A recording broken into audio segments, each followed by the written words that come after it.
Rather than participating in non-contact karate tournaments, which he considers little more than glorified games of tag, Lee instead devotes himself to devising a more scientific approach to unarmed combat.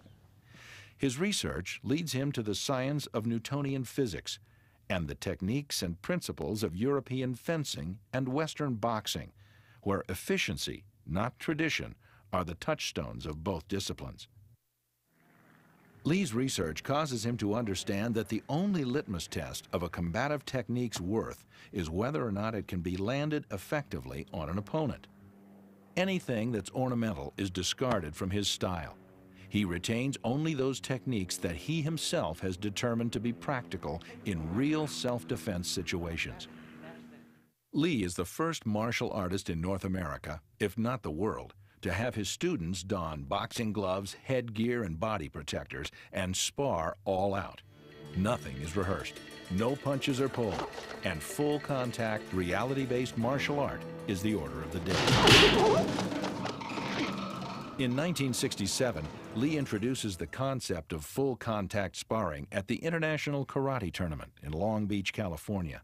Defense is not emphasized in his new reality-based method, as this would be allowing one's opponent to set the tone and tempo in a real fight. Instead, the focus of Lee's new approach to combat is on attack, or more precisely, on intercepting the opponent's attack with an attack of one's own. By midsummer of 1967, Lee has determined that the defining attribute of his new approach to martial art is the principle of interception.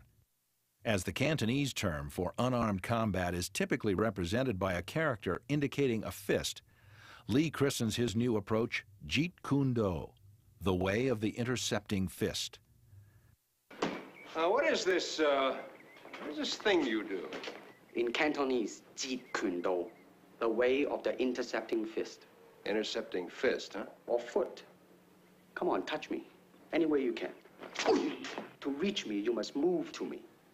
Your attack offers me an opportunity to intercept you. In this case, I'm using my longest weapon, my sidekick, against the nearest target, your kneecap. This can be compared to your left jab in boxing, except it's much more damaging. I see. Well, speaking of a left jab... Oh, this time I intercept your emotional tenseness. You see, from your thought to your fist, how much time was lost.